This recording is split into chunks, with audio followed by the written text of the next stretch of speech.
Chers frères et sœurs, il y a des choses que Dieu a dit. Écoutez-moi très bien, il y a des choses que Dieu a dit. Lorsque Dieu parle, vous remarquerez que Dieu ne se soucie même pas de ce que vous voyez. Il vous dira ce qu'il fera, et il le fera. Alors je me tiens sur ma montre. Je ne suis pas pressé de quitter Dieu.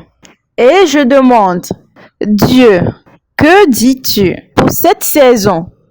C'est la raison pour laquelle nous avons des retraites des travailleurs. C'est pourquoi nous avons nos propres retraites.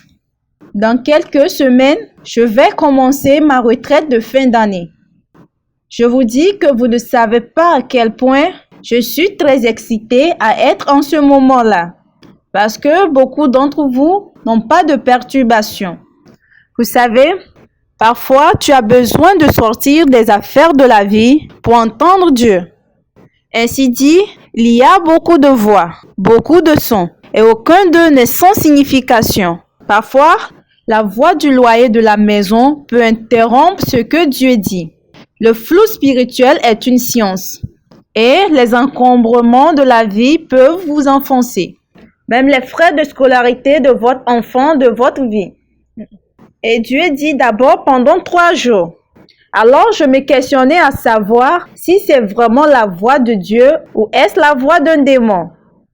Et oui, il y a des moments où tu vérifies la parole de Dieu. Seul Dieu peut vous aider à certains moments, parce que vous-même, vous ne savez pas encore qui est vraiment Dieu.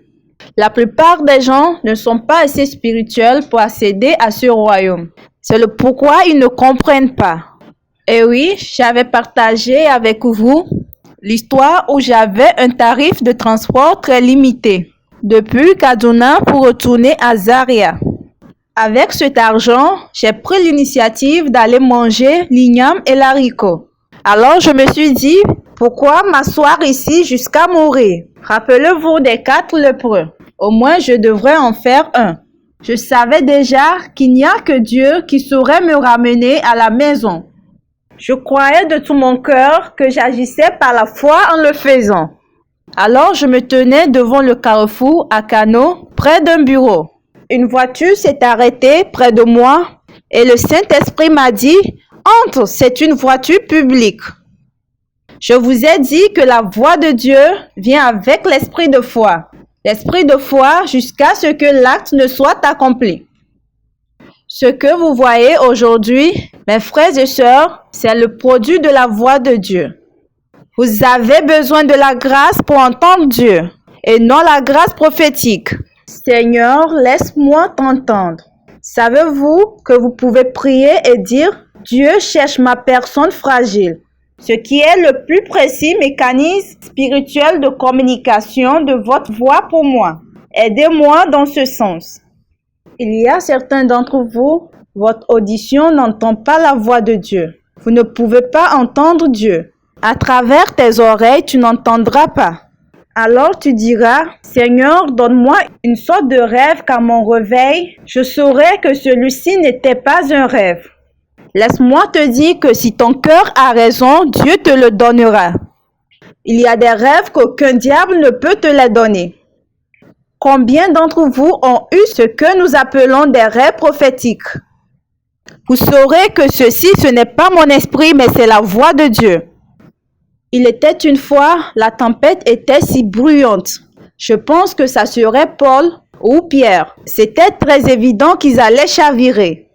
Et tout d'un coup, son oreille entend et voit un ange lui apparaître et lui dit, « Ne t'inquiète pas, il n'y aura pas de perte. » Alors il a calmé les gens en leur disant, « Relaxez-vous. Un ange m'a apparu et il m'a dit qu'il n'y aura pas de perte. » Et la Bible dit que la tempête s'est calmée et ils sont partis en toute sécurité.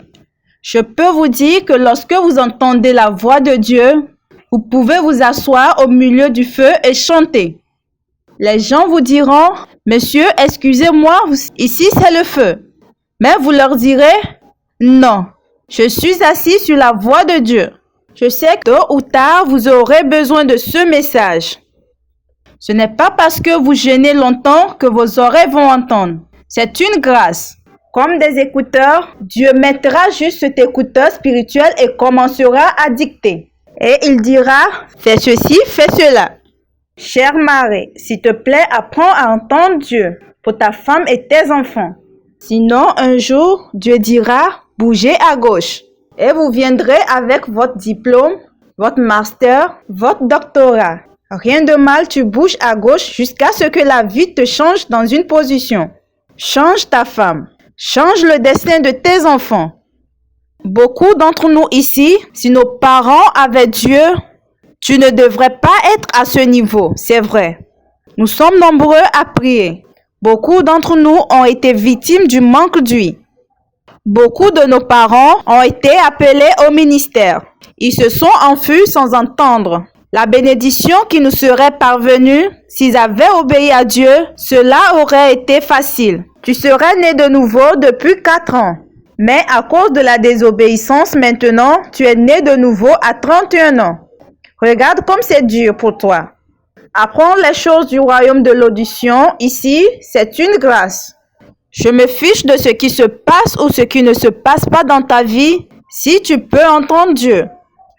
Écoute Dieu sur celle ou celui que tu épouseras. Si Dieu planifie 4 enfants pour toi et que toi tu donnes 7, tu t'occuperas du surplus. Il y a des pasteurs qui ont bien commencé et ils ont continué à bien naviguer dans le ministère. Mais quelque chose s'est produit dans leur vie. Parce qu'ils n'ont pas bien entendu, ils n'ont pas compris. Ils sont partis sur la base de la fierté. Je vous dis ceci, peu importe le niveau auquel vous atteignez dans la vie et le ministère, écoutez Dieu comme si vous venez juste de commencer. Je me rappelle qu'un prophète de Dieu m'a rencontré et m'a dit ceci. Qu'est-ce que tu attends pour commencer l'église? Je lui ai regardé et j'ai juste dit que Dieu te bénisse. Sommes-nous ensemble? Tu as besoin d'entendre Dieu. Lorsque tu commences à entendre plusieurs voix, sache qu'aucun d'eux n'est celle de Dieu. Je te donne ce grand secret. Attention, lorsque vous attendez plusieurs voix s'étendre, aucune d'elles n'est celle de Dieu. La majesté et la jalousie de Dieu ne vous permettront pas d'entendre beaucoup de choses. Sa voix est puissante sur les eaux. Lorsque tu commences à entendre plusieurs voix, comme Rose, Madeleine, Marie, Jeannette, laisse tomber mon frère, tu n'es pas en train de recevoir Dieu. Tu vas à Abuja aujourd'hui et le jour prochain tu pries et tu vois la carte de Kano. Et puis c'est comme si tu voyais Londres. Mon frère, laisse tomber. L'enseignement que je vous donne est basé sur mes expériences. La plupart des gens qui ont des ennuis ignorent consciencieusement la voix de Dieu. La voix de Dieu quelque part. Il y a des hommes de Dieu qui se lèvent et vont quelque part et disent, eh bien, après tout, je suis un croyant en Christ. J'aime le Seigneur. Nous allons planter cette église ici. Et après, ils découvrent qu'ils luttent depuis très longtemps. Vous devez faire très attention. Toutes les bonnes choses ne sont pas de Dieu. Les choses n'ont pas besoin d'être mauvaises pour que vous les laissiez. Parfois, elles peuvent être bonnes, mais tout simplement, elles ne sont pas divines.